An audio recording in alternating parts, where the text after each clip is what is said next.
Trump used one word this morning about Iranian ships approaching the U.S. naval blockade of the Strait of Hormuz. He wrote it on Truth Social in capital letters: eliminated. Warning: if any of these ships come anywhere close to our blockade, they will be immediately eliminated. One word. Oil moved $3 in minutes. The U.S. Energy Secretary went on television and said prices will keep rising until meaningful ship traffic gets through the strait.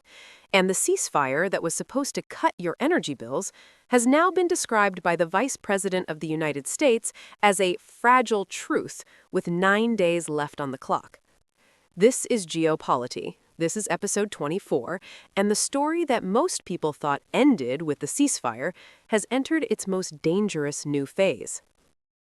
Today, April 13th, the United States Navy began enforcing a maritime blockade of every single vessel entering or exiting Iranian ports. Not just ships paying tolls to Iran, not just ships linked to Iran. Every vessel. All maritime traffic along the entirety of Iran's coastline, the Arabian Gulf, the Gulf of Oman, and the Arabian Sea east of the strait. Iran called it an act of piracy.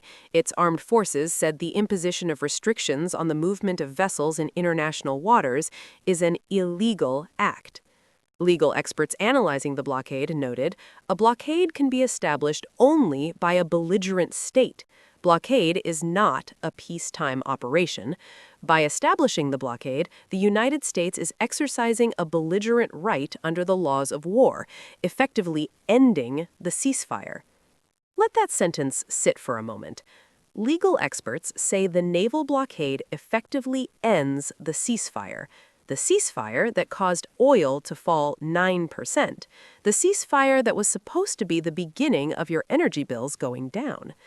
And yet the ceasefire is technically still in place. Iran has not formally declared it dead.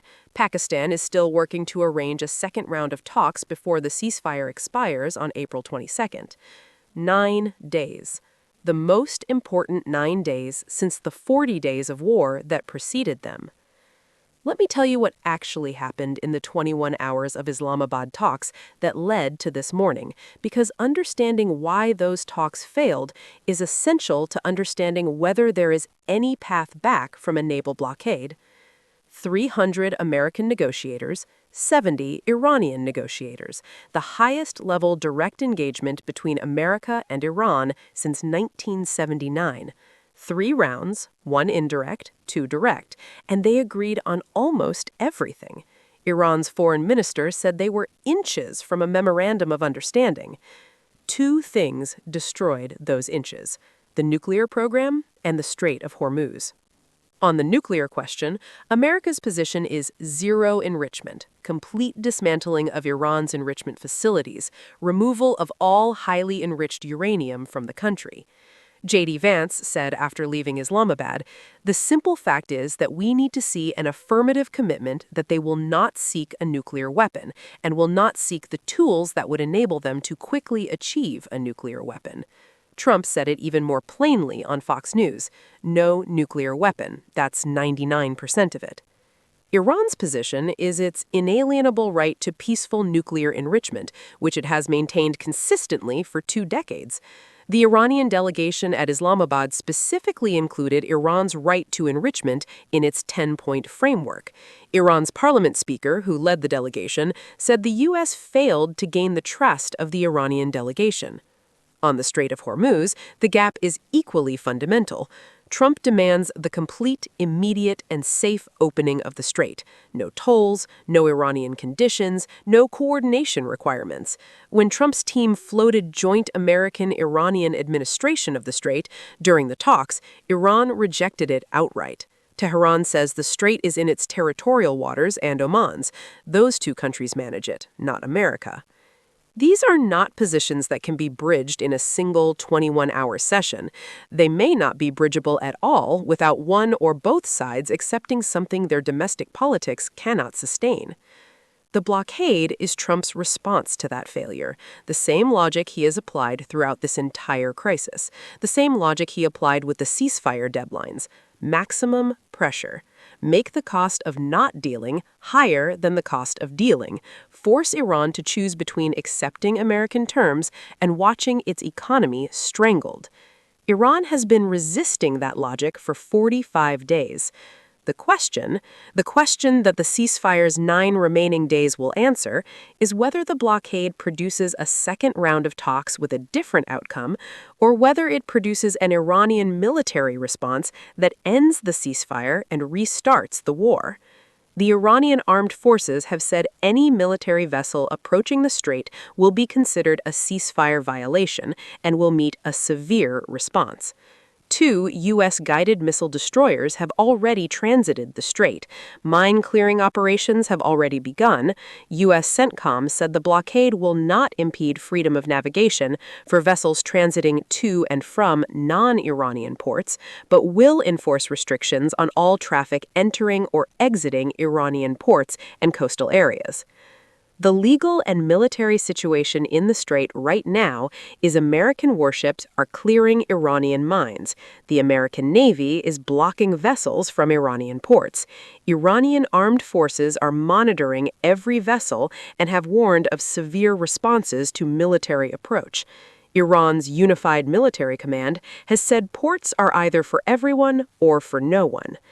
That is a situation where a single miscalculation, a vessel captain who misidentifies a warship, an IRGC patrol boat that moves too aggressively, a mine that drifts into a shipping lane, could produce the incident that ends the ceasefire before the 9 days are up. Meanwhile, France and the United Kingdom are planning a peaceful multinational mission aimed at restoring freedom of navigation in the strait. French President Macron announced it publicly and said he would convene a conference in the coming days together with Britain. This is the European countries who refuse to join Trump's war, who have been criticized by Trump and Rubio for not helping, now attempting to create an international framework for managing the strait that does not depend entirely on the American-Iranian confrontation that neither side fully controls. And they have enough economic self-interest, European energy security depends on Hormuz, to be willing to put resources into an alternative.